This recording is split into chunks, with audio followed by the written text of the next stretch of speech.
Before anyone asks, yes, I picked all my tomatoes. I haven't done anything with them yet, but they are picked, so they're not sitting outside freezing, because we're actually supposed to be below freezing multiple times in the next week. So they're good to go. Just have to figure out what to do with them all. But look at these, like, they're ripening so well now that they're in the house. So I'm very excited. I'm gonna set them down though, because they're heavy. This week, since I'm not making tomatoes, obviously, I decided to work with fall and went for pumpkin.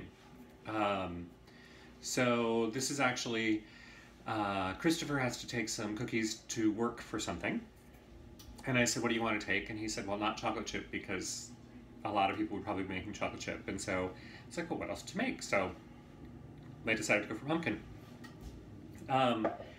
The recipe, which you can see down below, is actually from online. So I actually can't show it to you right here. But it is a Nestle recipe for old-fashioned soft pumpkin cookies, hence the pumpkin. Now I am doing something, I'm actually doing them gluten-free. My flour is in an extra bag because the gluten-free bag doesn't close by itself. But so here we go, we have Bob's Red Mill gluten-free 1-for-1 baking flour. Love this stuff. So I'm doing gluten-free because I know that some of Christopher's coworkers are gluten-free. And the nice thing is that the 1-for-1 flour really is 1-for-1. You don't have to put in extra xanthan gum or any of the thickeners and things that will produce that gluten. You can actually just use this straight up. So that's great. Much easier. One of the interesting things about the recipe that I'm kind of interested to see how it turns out. There are some people who have complained that it doesn't have enough pumpkin flavor. And I'm really wondering what they think of as pumpkin flavor, because, well, I got a little ahead of myself. I already opened the jar, or opened the cans. Pumpkin doesn't really have a flavor, you know?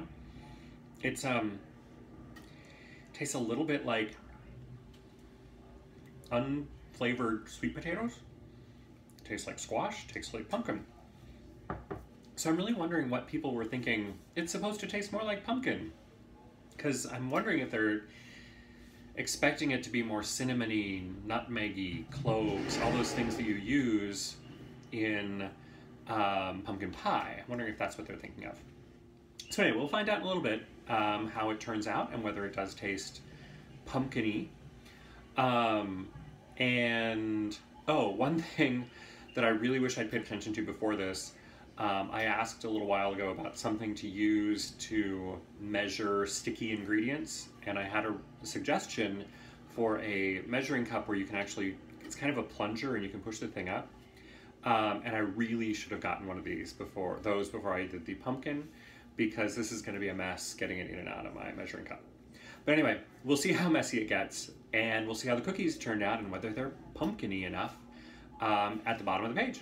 I'll see you there.